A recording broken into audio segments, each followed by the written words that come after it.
Last week, the teachers called off their strike, and they were saying, as part of what they said is, we are calling off the strike, waiting for Parliament to resolve our issue.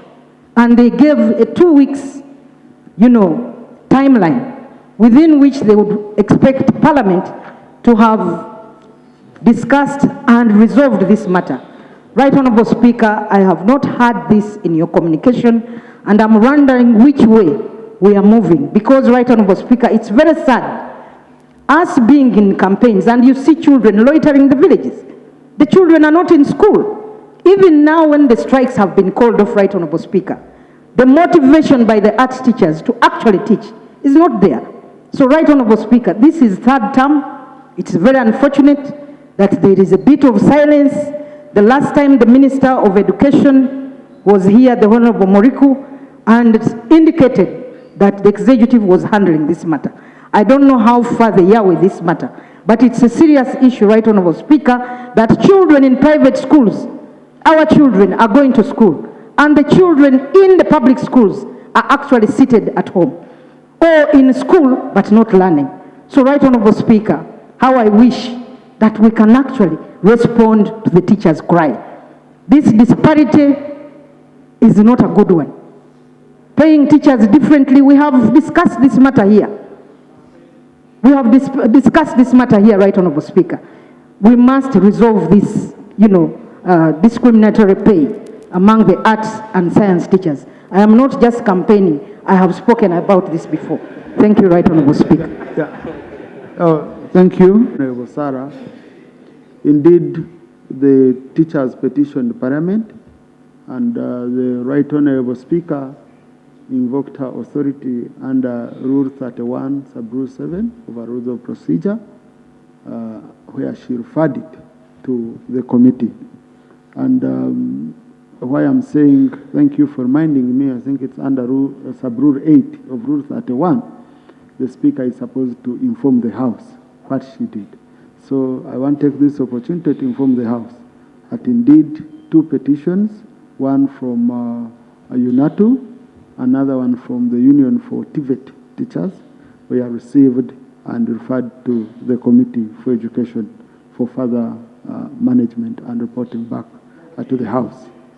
On the same, yes, Honourable Segona. I really want to. The executive seems to be hiding behind us, behind our curtains.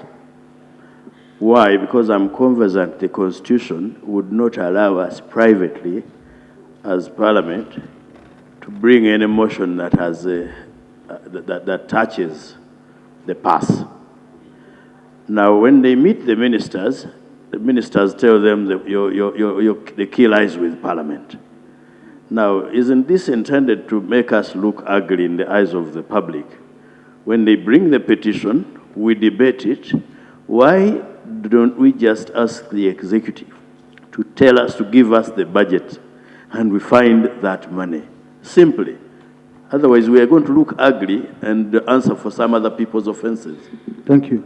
Yeah, I know the limitations on matters of financial implication, but then that would be maybe one of the recommendations, okay, from the committee, that government, please do whatever you did in the budget and look for the money, okay? So because when the teachers refer a petition to you, under Rule 31, the Speaker could refer it to the Minister, could refer it to the committee, but the teachers requested that they want the committee to dig deep. So this was a committee on its own, and that's what the teachers wanted. So what we did is what they wanted. And then their recommendations are what we shall refer to the executive for further action. And I hope we can do that within the time the Speaker provided. Honourable Seungu. To mislead any member here, including the State Minister of Education, because me am a shadow minister for that teachers are teaching in school. Whether they went back, but they are not teaching. There is going to school and there is teaching at school. The moment you don't know those two, then you don't know what it means, what is in education. What we need to solve as members of Parliament, like it or not, I was in Kakumiro, and in the very school where the Prime Minister studied from, it was the head teacher teaching P7 children with no knowledge of what actually she was teaching. Because I saw her, I followed her, and I asked her, what many subjects have you been teaching? She said, I'm just helping these students as they help themselves. Because I don't teach social studies. A P7 teacher or P6 can be good at math when he's weak at SST or English. And the question goes to the minister, through Mr. Speaker. We are going for exams, PLE. What is going to come out of UNEB? Because UNEB sets exams depending on the syllabus and the curriculum they give the children. Here we are, P7 candidates are going for PLE, but they have not been studying, but they will be graded after PLE. And what will happen? Still, you will create another situation of result 1, result 2 to hide the performance of children. Mr. Speaker, sir, in a sober mind, if we are sober, we cannot have any other activity in this country other than first addressing the cause of parents going to work every morning. Why do you leave your home? Why is the Attorney General here? Why is the Nokatumba Wamala here? Because he is looking for money to cater for his children. When you educate a child, you educate a nation. Here we are. We are all stuck, and the children are playing. You ask a P7 child, who is going to sit PLE, the difference between a mosquito and a fly. He says a mosquito can fly, but a fly cannot mosquito. And he's going to sit PLE. In 1 year, they gave them multiply 2 times 3, horizontal. And the child asked an examiner, there is a mistake on this number. Because he knows 2 times 3 must be 2 times 3. When it went horizontal, he said, there is a mistake in this paper. Though those challenges come from teachers. What is taking place on Muyingo in schools? Children are teaching themselves using booked papers, past PLE. I know it touches it. On our charity, you and I, our children are enjoying their schools very well. Honorable, and please, Mr. Speaker, as I conclude, for me, you know, Honorable colleagues, I usually tell you, if you have your side talk, don't put it on the answer. Please. Mr. Speaker, I'm sorry, I normally don't do that. But because one time I taught many soldiers' children, I was teaching in the army for 10 years. Whenever I see soldier like General and others, I give them a lot of respect because I taught their children. And when they meet me, they buy me even a bottle of beer because of the work I did. That was my work. So my prayer, Mr. Speaker, my prayer, honorable members, the front bench, cabinet, can you sit and solve this challenge? Can we sit and solve this challenge once and for all? We had it during the 9th Parliament, where we had the Prime Minister Azamama Mbabazi. They said, let us give this years in a phased manner, 15%, 15 until we acquire the 100%. But look at the 400,000 we increased in 2011 is the same amount given to a primary teacher. There is no secondary teacher or university teacher. Honorable, your conclusion is longer than... No, you're a pastor. Your shadow minister has said he takes a little. Maybe if you can. I thought this information is very important, even as we ingest this issue. When the petition was handed over to the Speaker, she made a commitment, I saw on the news, that this matter of the teachers' pay is going to be handled in the next financial year budget. Now, what's confusing here is that should be commitment from government, because the substantive Minister of Finance is the head of state. However, that authority is delegated. Is the Minister of Finance, who is represented here, committing, because it would be good that he commits. Parliament should not commit on their behalf. Are you committing that you're going to handle this matter in the next financial year? So that then the teachers, they take that commitment and agree, okay, we are going to wait for next financial year, or no, we are not taking that commitment, we want the pay now. That's important. Because also, the Minister of Finance can commit also to say, okay, we are going to bring a supplementary schedule here. Honorable Speaker, every financial year, we normally have several supplementary schedules, sometimes up to 5 trillion shillings. There are advocates in this country which consume their annual budget in 3 months, in 1 quarter. State House, Office of the President, you always bring supplementary schedules here. After 3 months, 1 quarter. And you wonder, why do we even budget like that? Why are we bad-mannered financially? You plan, know this is what you need, and so on. The minister can also commit and say, okay, let's go and see where we can scout out for money, and we bring a supplementary here. The point is, government should give the teachers some kind of commitment, which then they will sit in their meeting and say, they have committed, they are bringing a supplementary in 1 month's time. Do we wait? They are saying in the next financial year, do we agree or disagree? I think it will help when government gives that commitment. Thank you. Now, Honorable, whatever commitment she made outside the floor, okay, cannot be now answered here. That's number one. Number two, this is a matter which was referred to the committee. And the committee is going to meet Minister of Education, Minister of Public Service, Minister of Finance. Now, Sub-Rule 4 of Rule 86 of our Rules of Procedure is very clear on anticipation that a matter that is before a committee, we cannot come and discuss it here. So now I cannot call a minister to come and make a commitment when he has not yet appeared before the committee has presented the report. So this will be an issue which the minister will answer once the report is brought here within 2 weeks. So please, Honorable Seungu raised the issues, allow me. And colleagues, we have an order paper. Okay, I'm saying we are getting out of the order paper. But because I know we are in elections and we might not have time quickly, that's why I allowed a few issues to be raised. I wish we could be quicker so that I give colleagues a chance. So, start Honorable Minister for ICT. I saw Honorable Kabyanga here, a complaint that New Vision is only giving one candidate front page and others are not getting, which is maybe Attorney General who was here, you can help us, you respond to that. Right, Honorable Speaker, I've heard what the Honorable Member has raised. I think government has done its part in implementing this provision. I think obviously the newspaper's challenge is that it has to give you an equal opportunity, but you must make news. So you must first make news, then they can run the news. So, but I am going to try and read the newspapers and see if there was any news that they left out, and I will go back to New Vision, tell them you missed this news. So we are going to follow it up. Thank you. Part of teachers. Right, Honorable, wouldn't it be procedural, right, that since you gave guidance last time before you adjourned the House on the 17th of September, for the Ministry of Education... Order.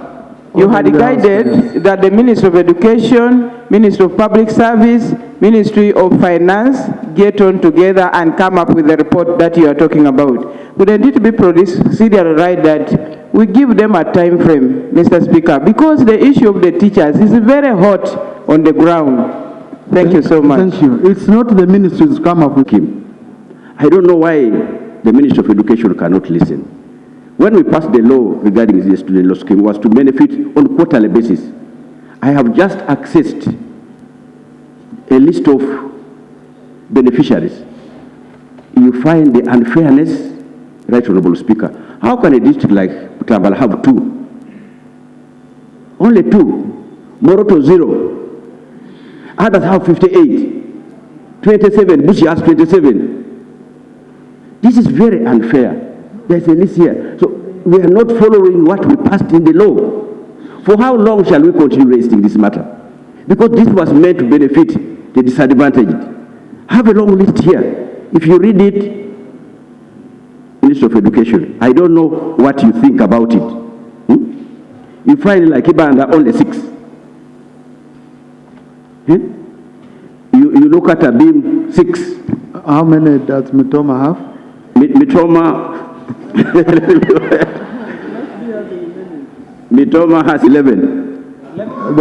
But anyway, that's unfair. But you go to Tungamo 56. You go to Shema 38. You go to Tororo 28. So when you look at this, Right Honorable Speaker, The rich districts have more students. Maybe should we say so because only the rich qualify for honors? Is Kalangala, commercial? Kalangala, in fact, Kalangala has 0. So what are we doing? So Right Honorable Speaker, it is matter, I remember you referred it to a Committee of Education, but they never brought a report. So I want to appeal to you, because even members are, some people may reason that maybe they did not apply. They applied. I have one boy, an engineer who applied. He was admitted to Mbarara University for engineering. He applied. He's a young man, he's a student, he's a son of a primary teacher in Kamod. But he was not given. He's admitted to Mbarara. So for how long do we need to keep raising this matter? Thank you. So, Right Honorable Speaker, I think this matter deserves attention. Before this list must be reviewed, because people applied. People should not deceive us that people did not apply. Thank you. Young people of this country did apply, but they were not taken. So, Honorable Chair, Committee on Education. Right Honorable Speaker, this is the list from the Minister of Education and Sports loan beneficiaries for the academic year 2025-2026. I beg to take. Source. From the website of the Ministry of Education. Thank you. Honorable. Before RAPEX. Now that that board was dissolved and is now part and parcel of Ministry of Education and Sports, I think the minister is in a better position to give us accurate information. Yeah, but what the member said, there is a time we referred this matter to you, where general recommendations would have helped to make the process. I think we never received it, like Honorable Semu can testify. Thank you. Right Honorable Speaker and dear colleagues, what is clear is that this loan scheme is being managed according to the law. And this is intended to help financially challenged students who are admitted to tertiary institution but financially unable to continue. But what happens, what I'm discovering, Right Honorable Speaker, probably we've not done enough sensitization or preparation of people so that they know how this. Give me time, Honorable Seungu. Correctly, let's listen to the minister. Exactly what happens. I cannot give you a loan. This is a loan. This is not money donated just feel like that. Somebody should be able to pay. And you apply. If you have not applied, how do I know that you are interested? They don't apply. This is where, Right Honorable. Honorable colleagues, please. Should we say in the whole of Karangara district, no one applied, and among those who applied, okay, they couldn't qualify? Right Honorable, first of all, because we don't get a lot of money, we get little money. It is we have sponsored first of all the scientists. Those who are many of our students in Karangala have not been doing sciences, for example. Yeah. Can I request, Honourable Minister, can I make it very simple? Can I request that you also you look into this matter, okay? Especially with the view of looking at those districts which got 0 numbers. And then, Honourable colleagues, I'm going to encourage you, those who have cases, okay? Like Honourable Cooper, the case where a student was admitted at Mbarara University to do engineering from any family, they share them with the minister. Because I know, Honourable Minister, you are not the one who does this work. You have technical people who do it. And then on Wednesday, okay, would be able, you'd be able to come and you say, colleagues, when you raised these issues, I went back to my technical people, and this is what I discovered.